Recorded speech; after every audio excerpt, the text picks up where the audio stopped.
Guys, and welcome back to my kitchen. I am going to show you guys what I did for my meal prep for breakfast. So we're focusing all on breakfast this time, right?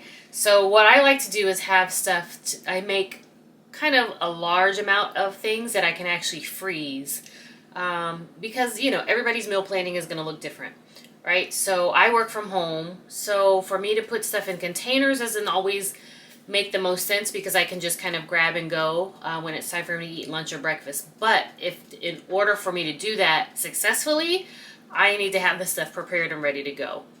And then if I have stuff in the freezer, that means I have cooked, like maybe took a couple of hours to prep all of this stuff, and now I can eat for several weeks. Literally for several weeks. All right, so what I made today was an oatmeal bake. I made two different types. And then I'm also making some breakfast burritos. So I'm going to start off with the burritos. I've got a tortilla in the pan here that's been warming up. So you definitely want to have a warm tortilla because they're able to kind of move them around a little bit better. The tortillas I got today, I did get them from Aldi. These are low carb, whole wheat tortillas. I also have some other tortillas these are organic. I get them from Costco. They're like raw when you get them, and you cook them. I love them just because they taste the freshest. They're not whole grain, which is the downside to it, but they are organic and they do taste really, really fresh because you're basically taking the raw flattened dough and just putting it on a skillet and baking it yourself. So I'm gonna get that warmed in the meantime. So we got a couple different things going on here. For the burritos, there's several different things you could do here. Get a spoon out for my meat. Okay, so we've got some protein options. This is actually chicken sausage. I got some links, some chicken sausage links, so it's still raw meat. And then I take the casing off. And so then you can just kind of put it in the skillet and crumble it. All right. And then I've got some eggs that I made. So the eggs, I actually just scrambled some eggs with some bell peppers, some onions, there's some garlic in there, some mushroom, and also some spinach. So if you're ever in a bind and need to get some vegetables in, you definitely can in your eggs, okay? And with the eggs, what you can do, alternatively, you can actually do the eggs in, you could do egg whites. Instead of full eggs, you could do half and half. I do recommend, though, if you do the egg whites, then at least buy the carton of egg whites so that you're not wasting all these eggs. That kind of makes me crazy. I can't do that. So anyhow, we've got our tortilla warmed up. So I'm going to put some eggs on here. So we've got some eggs. And then I've got a couple of other toppings that can go along with this, okay? And then even if you wanted to do a vegan version, we'll go through that in just a second as well. So I've got some eggs, and then I also have some black beans. I love black beans. And put those right on the side there. Now, if you want to add some sausage, I also have some bacon. My husband is a big fan of turkey bacon. This bacon that we get from Costco is a little bit thicker, so it's not quite the consistency of those that you get at, the regular grocery store. So he likes bacon, so I'm going to make this for him. So put that on there. Now, we've also got some options when it comes to, like, toppings. I love goat cheese, so I'll put a little bit of that on there, or I will go with the guacamole. So I made a little bit of guacamole here. That way, I'll choose one or the other. I won't do both. And then I've also made like a little vegan cheese here, and this is basically just beans and some nutritional yeast. And then I added in some smoked paprika, some turmeric, so it made it like more of a yellow color, and some cumin, as well as some garlic.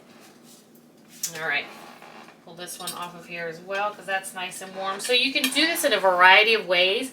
I like having all these options because I can have a different burrito each time I eat it, right? So in here I'm going to put a little bit of guacamole. Now another option is to have some rice. So if you wanted to put some rice on here, you can do that as well. I did not make that though. So now you've got your burrito here. So this goes here. We're going to fold in the sides. Actually, that's the wrong way. Roll in the sides here, and we're going to roll it up. So you can see mine's starting to crack just a little bit, so that's why it's important for it to be warm. I just kind of let it sit for too long. So now we've got like a little burrito here. We'll try it with another piece. There we go. This one might be okay. Warm that just a little bit more. So if you want to do like a vegan option, you can totally do that. So we've got beans. If you wanted to have, if you had some rice, you can do some rice with that. You can also do tofu. Instead of the whole eggs, you can do tofu. And if you sprinkle a little turmeric on there and season it up, get some flavor into it, you can just crumble up a block of tofu and scramble it like you're doing scrambled eggs. But like I said, I would recommend, you can add in all the vegetables like I did in these eggs here. And then also giving it some spice because you'll want to season that up a bit. Because the tofu can be a little bland. So on this one, I'm going to add in some sausage.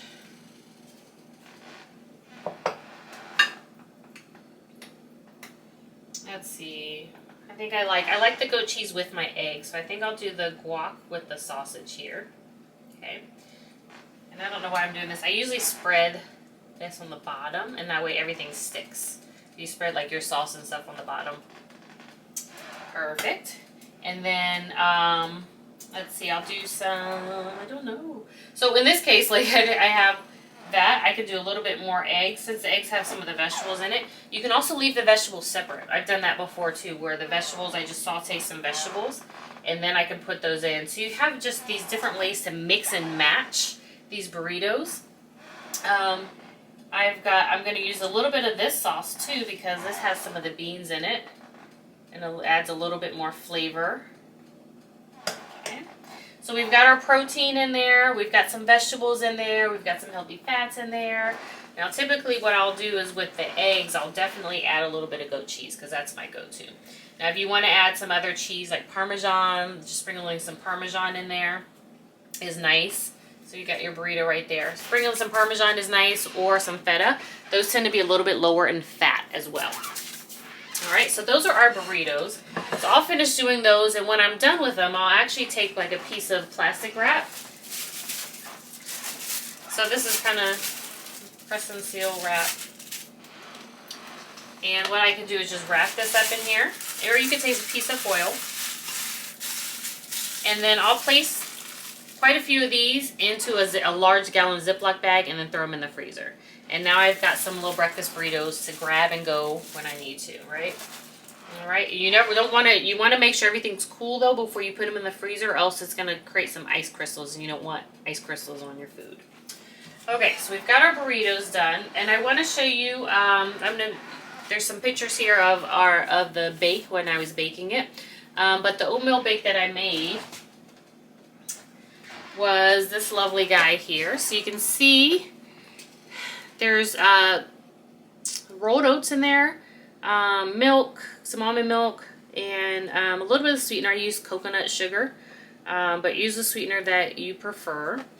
And and there's some eggs in there. So you've got a little bit of protein in here, which you normally don't get when you eat a bowl of oatmeal, right? You don't get a whole lot of that. So you get a little bit of the eggs in there. And then what you can do when you're done and you're ready to put it in meal prep, with this here, I just cut the squares. And then when I'm taking it to go or giving it to my husband to go, there's a little bit of yogurt, Greek yogurt in here. So that can add a little bit more protein and some healthy fats to the meal. There's also a little bit of pecans, or pecans, however you say it, that go in here. So what you can do is you can top all of this on top of this.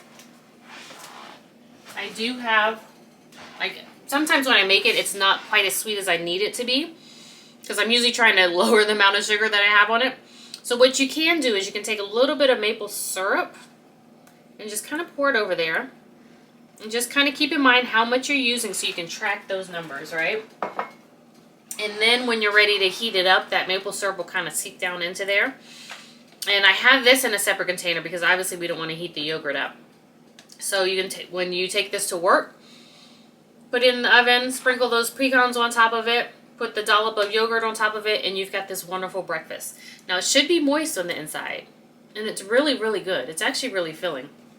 And then when I baked it, I actually put some frozen fruit berries on the top. And so those bake right into the top there. I'll give you the recipes on here as well. So there's some apples in there, some applesauce, or shredded apples in this one.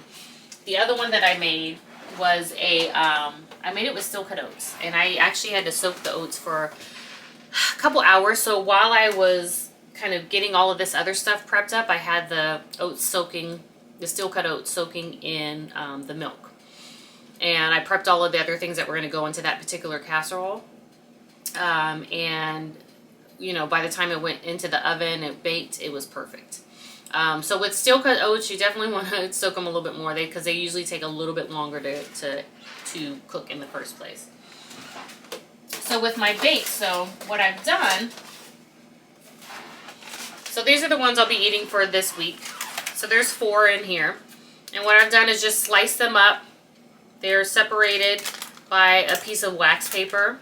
And that way, nothing's freezing together. You don't want to put them directly on top of one another, especially if you're putting them in the freezer, because they will get stuck. And then when I do it in the refrigerator, I do that too. Just sometimes they still get stuck. It makes it a little bit easier to just kind of pull them out. With the steel cut oat bake one, because that one was a much larger casserole, I cut it and wrapped it up in like wax paper, individual pieces of wax paper. So they're not touching. Waited for it to cool, and then I threw them all into here. So I have about 2 bags of these. So there's 6 squares in each of these bags. So that's 12 different breakfasts. Anyhow, this is enough, you know, for me, my husband. You know, I can give some to my son. And a lot of times what I do with this casserole, I'll take a little bit of once before it goes into the oven, I'll scoop a little bit of it into a muffin pan. And so you can actually make muffins out of these as well. The muffins work really great for my son because he can just eat them and go, and he just feels like he's eating like this really decadent treat. And he loves like granola bars and things like that. So this works out really well.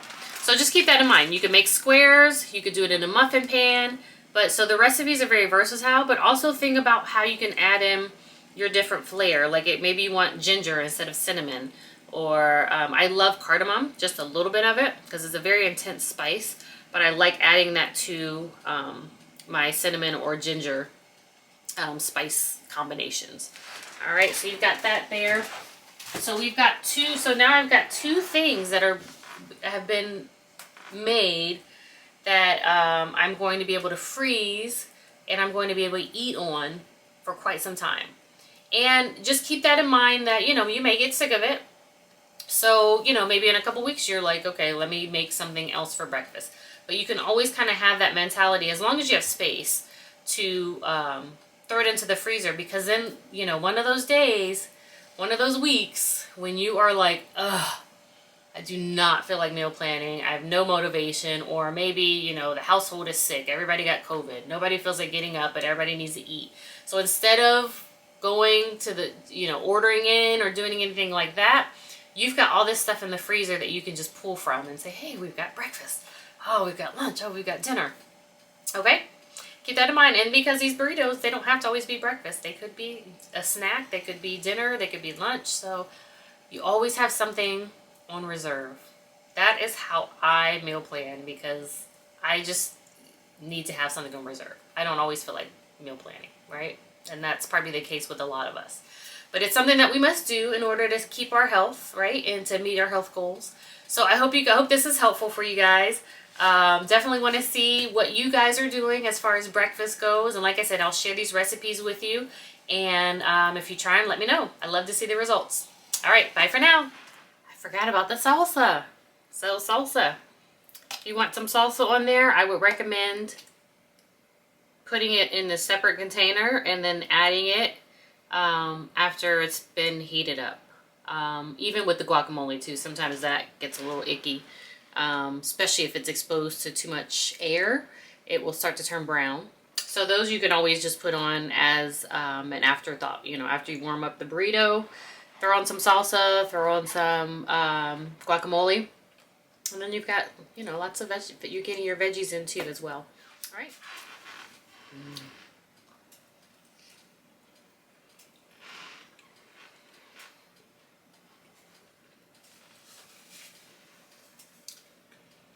Yummy. This is a good breakfast.